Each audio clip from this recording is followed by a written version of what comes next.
오늘의 말씀 사무엘상 2장 12절에서 21절까지 말씀입니다. 사무엘상 2장 12절에서 21절까지 말씀입니다. 저와 성도님들이 교독하시겠습니다.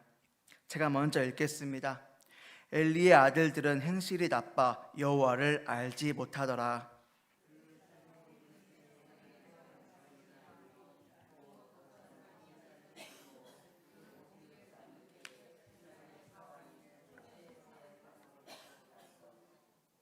그것으로 냄비에나 솥에나 큰 솥에나 가마에 찔러 넣어 갈고리에 걸러 나오는 것은 제사장이 자기 것으로 가지되 실로에서 그곳에 온 모든 이스라엘 사람에게 이같이 할 뿐 아니라.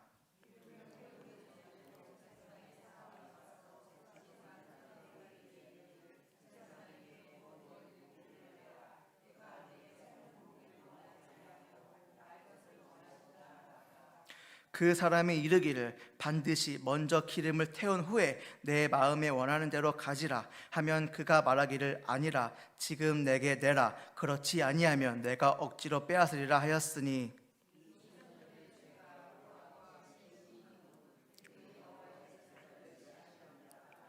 사무엘은 어렸을 때에 세마포 에봇을 입고 여호와 앞에서 섬겼더라.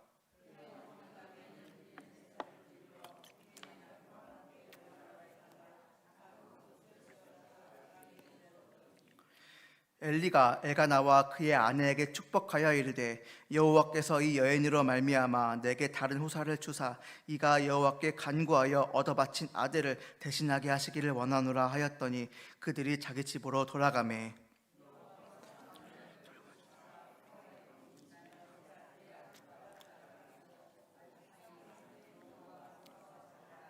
아멘. 기도하시겠습니다. 사랑이 충만하신 하나님 아버지, 하나님 앞에 경배드리며 하나님의 말씀을 통해 힘을 얻기 위해 이 자리로 인도하신 하나님께 감사드립니다. 많이 부족한 주의 종이 주의 거룩한 말씀 전하려고 합니다. 성령님께서 역사하셔서 말씀 듣는 성도님들의 삶이 하나님의 기쁨이 되도록 인도하여 주옵소서. 감사드리며 살아계신 주 예수 그리스도의 이름으로 기도드립니다. 아멘. 세상과 거룩히 구별되어 사람에게 주신 귀한 선물인 시간을 하나님께 드리기 위해 지금 이 자리에 오신 성도님들의 순종이 하나님께서 기뻐 받으시는 줄 믿습니다.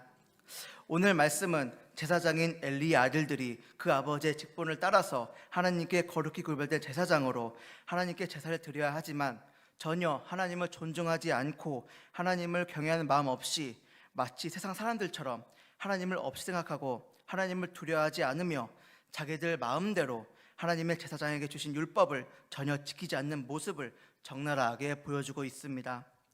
엘리의 아들들인 홈리와 비느하스와 가인의 제사를 비교해 보아도 가인이 오히려 더 하나님께 정성스럽게 제사를 드린 것과 같은 착각을 불러일으킬 정도로 하나님께 드리는 제사를 업신여기는 모습을 보여주고 있습니다. 오늘 우리 그리스도인들은 어떤 마음을 가지고 하나님께 예배드려야 할까요? 오늘 본문 말씀에서 말하고 있는 홈리와 비느하스의 제사를 통해 우리 그리스도인들이 오늘날 하나님께 어떤 마음과 어떤 자세를 가지고 하나님 앞에 나와야 하는지 하나님께서 성령님을 통해 우리에게 깨우쳐 주시길 소망합니다. 첫 번째로 나눌 말씀은 자기를 위한 제사입니다. 12절부터 17절까지의 말씀은 1장 3절에 등장했던 엘리의 두 아들 홈리와 비느하스에 대한 묘사입니다. 성경은 12절과 17절에 엘리의 두 아들에 대해 아주 직접적으로 제사장의 올바르지 못한 악행을 고발하고 있습니다. 먼저 12절은 엘리의 두 아들들을 두 방식으로 소개하고 있습니다. 첫째 방식은 벨리알의 아들입니다.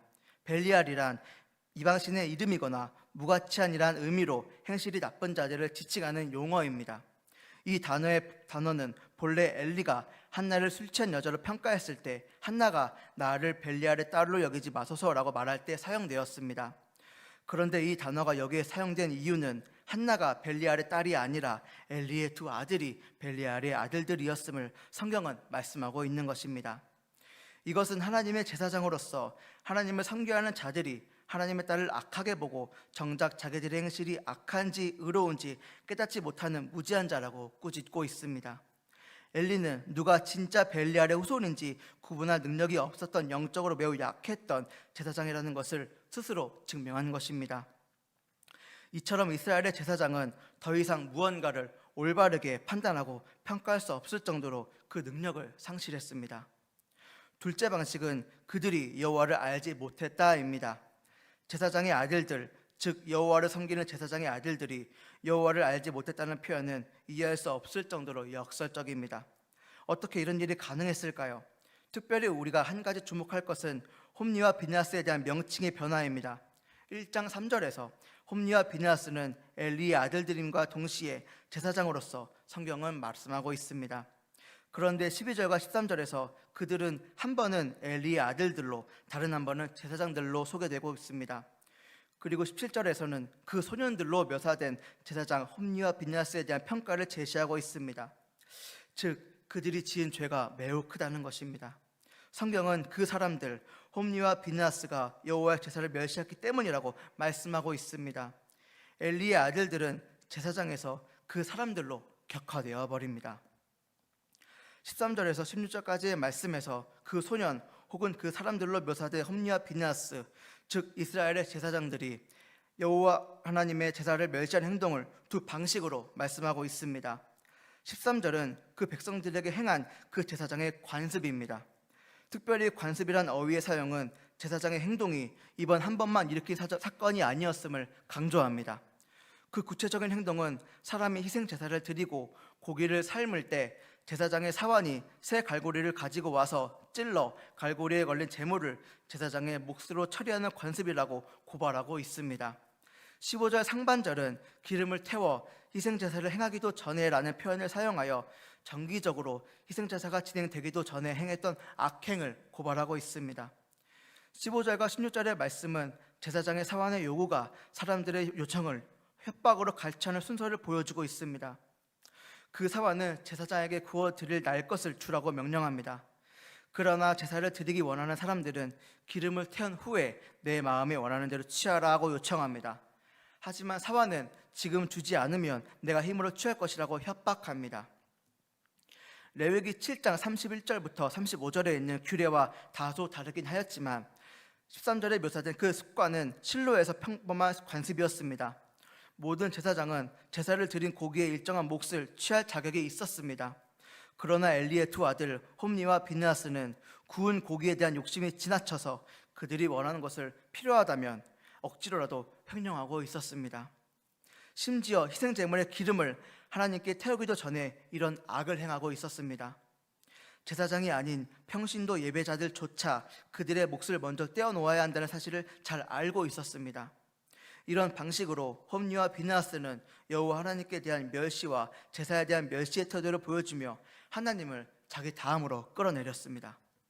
이것을 통해 볼 때 홈리와 비느하스는 제사를 진리하는 제사장이 아니라 하나님의 것을 갈취하는 강도이자 그 재물을 탐하는 폭군이었습니다. 따라서 17절에 홈리와 비느하스를 제사장으로 말씀하지 않고 있습니다. 그들은 신분상으로는 하나님의 제사장이었으나 정작 그들은 하나님의 율법을 자기 마음대로 어기고 자기 마음대로 바뀌었던 마귀의 종들이었습니다. 엘리의 아들들의 이런 행동에 대해 해밀턴은 제사장들의 직무 철학이 내가 먼저 하나님은 그 다음이었음을 의미한다. 엘리의 아들들의 한 번의 범법 행위가 상습적인 범법 수법으로 바뀌었다라고 지적합니다.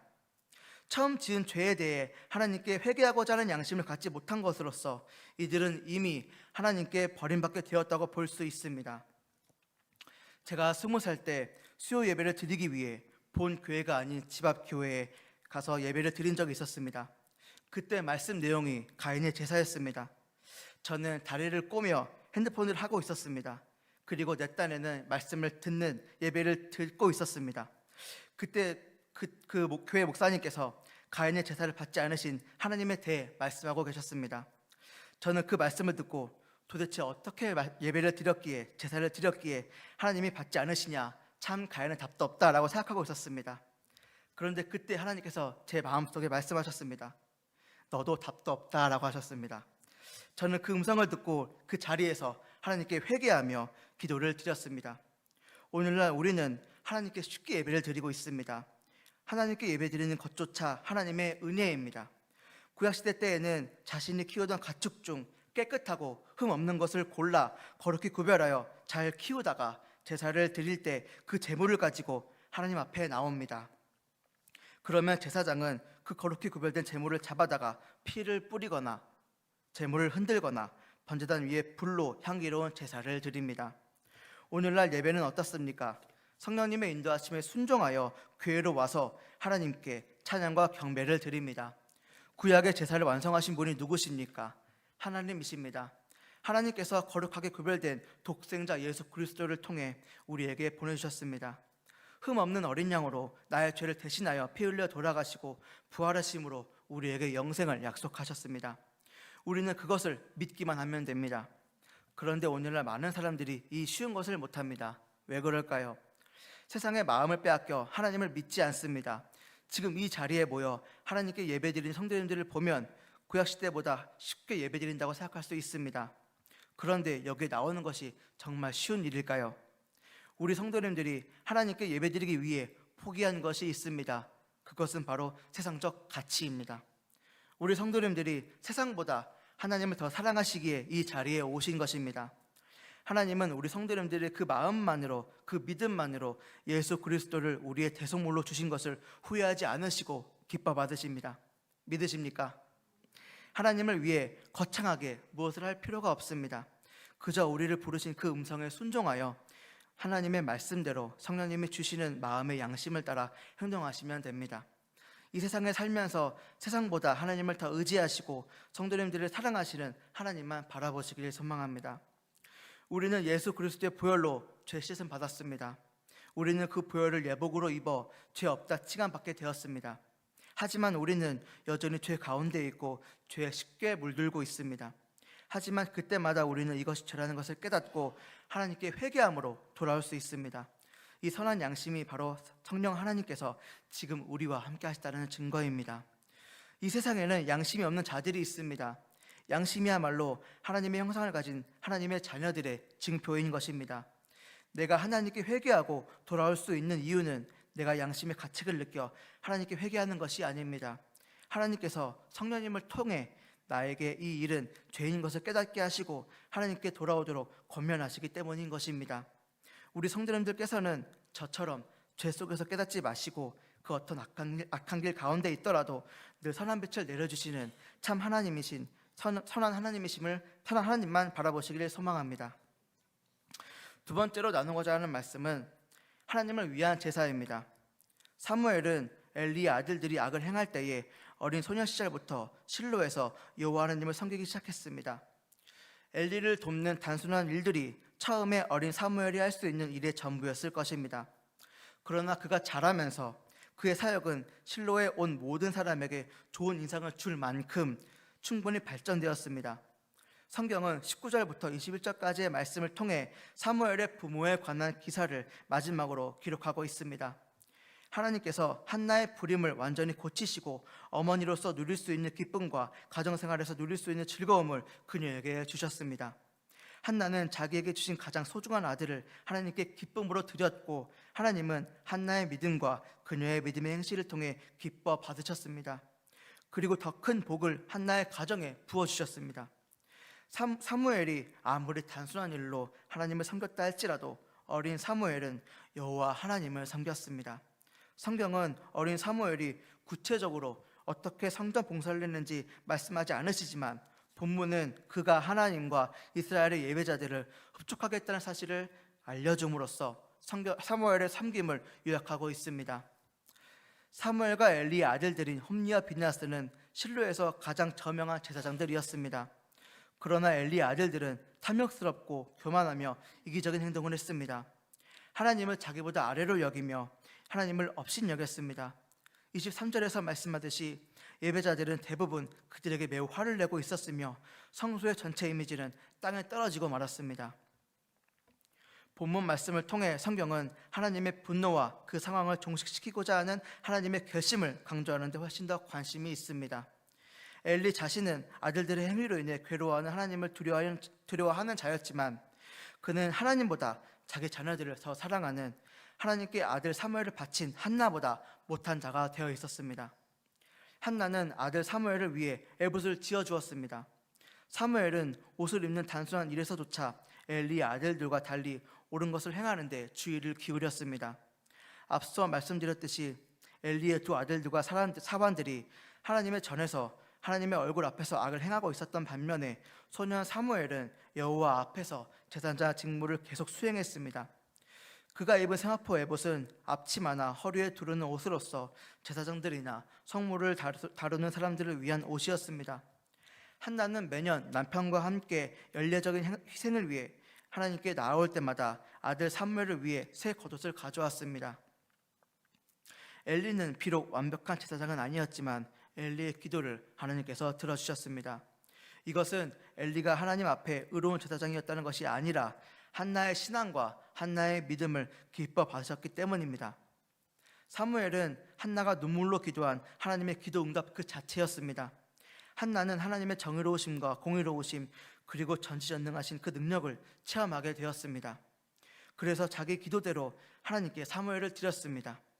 이 한나의 순종에 하나님께서는 한나에게 5의 자녀들을 주심으로 하나님의 복을 받은 가정의 그림으로서 가장 행복한 결말로 마무리하셨습니다. 한편으로는 사무엘과 그의 가정, 다른 한편으로는 엘리와 그의 그의 사악한 아들들을 대조하는 것이 더 뚜렷할 수 없을 것입니다. 사무엘이 어린 나이에도 엘리 제사장의 아들처럼 악의 길로 빠지지 않은 것은 그의 어머니 한나 때문일 것입니다. 한나는 사무엘을 하나님께 드렸지만 거기서 끝나지 않았습니다. 한나는 사무엘이 어리기 때문에 사무엘이 어느 정도 성장할 때까지 늘 매년 사무엘을 찾았고 그에게 새 옷을 입혀주었습니다. 그리고 한나는 하나님께 서원한 것을 매년 아들 사무엘에게 말하며 하나님만 섬기도록 권면했을 것입니다. 한나가 사무엘이 성장할 때까지 그가 하나님 앞에 올바르게 서 있을 수 있도록 연육한 것은 마치 모세가 애굽 왕의 딸이 아들이 되기 전에 어느 정도 성장할 때까지 부모 밑에서 성장한 것을 연상하게 합니다.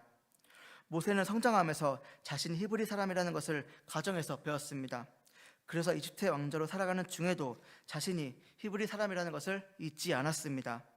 이처럼 사무엘도 어머니 한나가 하나님이 사용하시려고 주신 자녀 사무엘이 하나님께서 사용하실 그때까지 매년 찾아왔습니다. 그리고 이제 어느 정도 성장한 사무엘을 보시고 하나님께서는 한나에게 다른 자녀들을 허락하셔서 완전히 사무엘을 하나님의 일꾼으로 삼으셨습니다. 지난주 유치부 예배 때 찬양 시간이었습니다. 그때 우리 유치부 아이가 먼저 손을 두고 나서서 하나님께 율동으로 찬양 드리겠다고 일어섰습니다. 그리고 그 아이를 따라서 다른 아이들도 하나님께 율동으로 찬양을 드렸습니다. 찬양 시간이 끝나고 그 아이가 자기도 자라서 우리 선생님들처럼 앞에 나와 하나님께 봉사하고 자기처럼 다른 아이들을 위해 하나님께 예배드리겠다고 고백했습니다.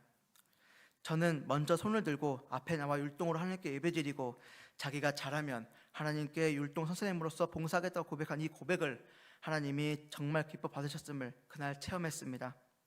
그리고 그 아이가 자기에게 주어진 예배 시간에 열과 성을 다해 하나님을 찬양한 것이 바로 오늘 말씀에 어린 사무엘이 하나님의 전에서 하나님만 바라보고 하나님을 위해 사역한 것이라고 생각합니다. 우리 다음 세대 아이들이 하나님께 올바르게 쓰임받을 수 있도록 우리 성도님들께서도 하나님이 알아서 키우겠지라는 생각보다는 한나처럼 늘 기도해 주시고 사랑해 주시며 이 아이들이 하나님의 말씀을 올바르게 실천할 수 있도록 성장할 때까지 동참해 주시길 소망합니다. 마지막으로 나눌 말씀은 성도의 제사입니다. 오늘 본문 말씀에서 홈리와 비느하스와 그의 사환들의 제사를 비판한 예배자들이 등장합니다. 그들은 오히려 제사장들보다 하나님이 정하신 제사 율법을 잘 알고 지키려고 노력했습니다. 이들은 제사장들이 하나님이 택하신 자들이라는 것을 알고 있었지만 그들이 하나님께 범죄하는 것을 두고 볼 수 없었습니다. 이들의 걱정 어린 비판은 그들이 하나님을 두려워하여 하나님을 기쁘시게 하는 예배를 드리도록 권면한 것입니다. 이 예배자들은 오늘날 더욱더 절실히 필요합니다. 요즘 뉴스를 통해 목회자들의 부정부패와 살인, 성폭력 등을 심심치 않게 접할 수 있습니다. 하나님의 말씀을 올바르게 전하는 대언자 역할을 하는 목회자들을 누가 비판할 수 있겠습니까? 그러나 선지자들을 보시면 그 시대 이스라엘 백성들과 귀족들, 더 나아가 제사장들까지 모두 타락하여 하나님을 업신여기는 데 앞장서 있었습니다. 그때마다 하나님은 선지자들을 세우셨습니다. 그 당시 선지자들의 기준은 무엇이었습니까? 그들은 모두 하나님이 택하시고 부르신 자들이었다는 것입니다. 오늘날 우리 성도님들 모두 택함 받은 백성이십니다. 우리 모두 예수 그리스도의 복음을 통해 새 사람으로 거듭났으며 마귀의 종에서 하나님의 택한 백성으로 칭함받았습니다. 그렇다면 올바르지 못한 목회자나 교역자, 성도들이 있으면 어떻게 해야 할까요? 우선 먼저 그들을 위해 하나님께 기도해야 합니다. 나의 생각이 아닌 하나님의 지혜를 간구해야 합니다. 하나님이 내 눈에 그들의 실수를 보게 하신 이유는 그것을 위해 기도해 주라는 뜻입니다. 제 본교회에서 있었던 일입니다. 목회자뿐 아니라 성도님들 간에 갈등의 문제가 있었습니다. 그리고 두 가지 방법으로 성도님들은 해결하셨습니다.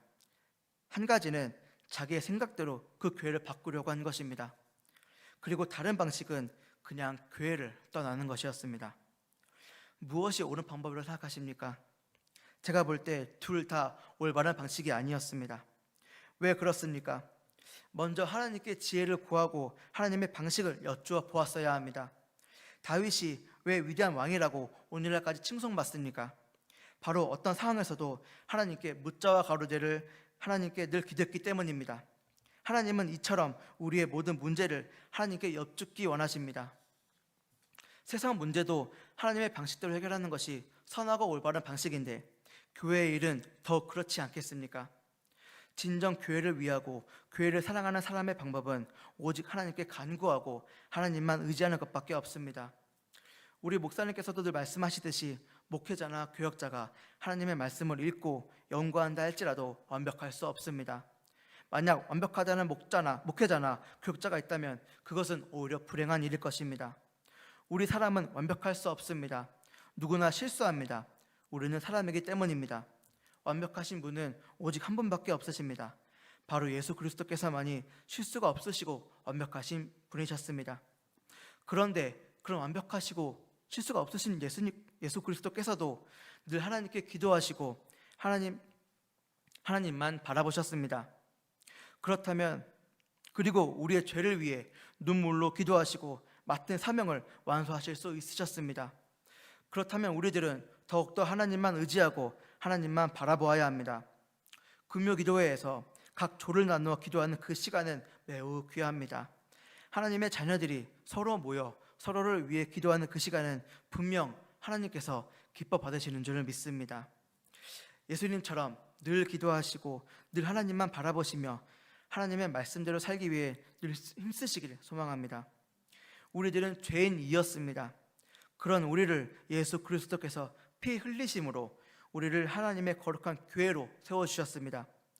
이제 우리는 구약시대처럼 동물을 잡아 각을 떠서 피를 뿌리고 재물을 흔드는 등의 제사를 할 필요가 없습니다. 우리는 하나님께 직통으로 기도로 간구하고 죄를 고백하며 하나님의 나라와 의를 구하면 됩니다. 우리가 하나님께 기도로 간구할 수 있도록 우리와 하나님 사이의 중보자가 되어주신 예수 그리스도의 십자가 보혈을 늘 기억하시길 소망합니다. 저는 구약시대보다 훨씬 간편해진 제사를 통해 하나님을 업신여겼는지도 모릅니다. 우리 성도님들은 저와 달리 하나님이 세우신 교회에 와서 하나님의 이름을 쉽게 부르며 하나님께 쉽게 간구할 수 있도록 허락하신 삼위 하나님만 더욱 의지하시고 감사하시는 삶을 사시기를 소망합니다. 말씀을 맺겠습니다. 참되고 올바른 제사는 지금 우리가 서 있는 이곳에서 하나님을 경외하고 하나님의 말씀을 늘 마음속에 품고 하나님과 늘 동행하는 에녹과 같은 삶입니다. 매일 하나님과 동행하는 것이 예수 그리스도께서 구약의 제사를 완성하시고 하나님을 아버지라 부르며 어느 곳에 서든지 하나님께 기도하도록 우리와 하나님의 사이에 중보자가 되어주신 이유입니다. 하나님이 예수 그리스도의 피로 세우신 교회를 섬기고 하나님의 말씀대로 이끌어가야 하는 목자인 목회자를 아버지로 둔 자녀들은 자기 아버지가 하나님의 말씀대로 살지 않고 교회에서의 모습과 가정에서의 모습이 정반대일 때 하나님에 대한 믿음이 깨지고 신앙이 무너지는 것을 볼 수 있습니다. 저희 어머니는 제가 신학을 하는 것을 기뻐하셨습니다.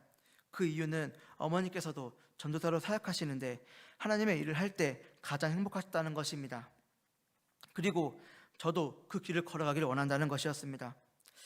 지금 와서 생각해 보면은 어린 시절 어머니께서 사역하실 때 매일 행복하게만 하지는 않았었습니다. 하지만 분명한 것은 어머니가 하나님의 일을 하실 때 하나님께서 주시는 기쁨이 있었다는 것입니다. 저는 하나님의 자녀가 진정 행복할 수 있는 길은 오직 하나님을 올바르게 섬기며 올바르게 예배드리는 것밖에 없음을 분명히 알게 되었습니다. 오늘 본문 말씀의 엘리는 어떠했습니까? 홈리와 비느하스가 그렇게 된 이유가 오롯이 홈리와 비느하스가 순전히 악해서 그렇게 되었을까요? 한나가 사무엘을 매년 찾아와 옷을 입히고 돌본 것처럼 우리 성도님들도 다음 세대를 돌보아야 합니다. 어떻게 돌보아야 할까요? 오늘날 많은 교회가 다음 세대를 외치며 다음 세대가 올바르게 서 있어야 한다고 말합니다. 그런데 하나님께서는 다음 세대가 올바르게 서 있어야 한다고 외치는 것만을 좋아하실까요? 하나님이 원하시는 것은 다음 세대가 올바르게 서 있는 것이 아니라 지금 우리 성도님들이 서 있는 그곳에서 하나님 앞에 늘 정직을 행하며 코람도의 삶을 살기 원하십니다. 우리가 하나님 앞에 정직하게 서 있다면 하나님께서는 욥을 마귀와 이 세상에 자랑하셨던 것처럼 우리의 신앙생활을 이 세상 사람들에게 보여주며 자랑하시고 전도의 길로 사용하실 것입니다. 말로만 하는 전도, 말로만 하는 다음 세대 양육이 아니라 기도로 힘써 하나님께 물어보고 나의 믿음을, 나의 신앙관을 삶을 통해 행동으로 보여주는 것이 진정한 다음 세대와 하나님 나라를 위해 일하는 참된 일꾼의 역할입니다. 그리고 그 모습을 본 우리 아이들과 믿지 않는 자들의 마음에 말씀의 씨앗이 심겨질 줄을 믿습니다. 우리 추운 교회가 우리 교회 안에서뿐 아니라 우리 주위에 있는 이웃들, 그리고 더 나아가 우리 나라까지 하나님의 사랑을 보여주고 하나님의 말씀을 지켜 행하는 자의 본보기가 되어서 올바른 제사를 하나님께 드리고 이 세상에서 빛과 소금으로 구별된 삶을 살며 하나님의 가장 큰 기쁨이 되시는 참된 예배자로 살아가시기를 소망합니다. 이 시간 다 같이 나는 예배자입니다 찬양 부르기를 원합니다. 찬양 부르시면서 나를 하나님께 예배드릴 수 있는 예배자로 택하여 주신 그 사랑과 은혜를 감사하는 시간 되길 원합니다.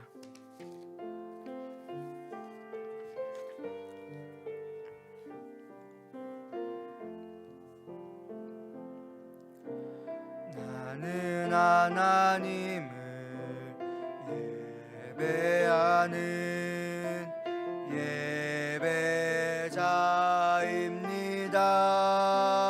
예배자입니다. 내가 서 있는 곳 어디서나 하나님을 예배합니다. 내 영혼 거룩한 은혜를 향하여 내 마음 완전한 하나님 향하여 이곳에서 바로 이 시간 하나님을 예배함. 나는 하나님을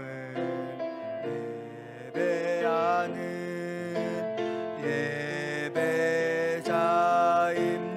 예배자입니다. 내가 서 있는 곳 어디서나 하나님을 예배합니다. 내 영혼 거룩한 은혜를 향하여 내 마음 완전한 하나님 향하여 이곳에서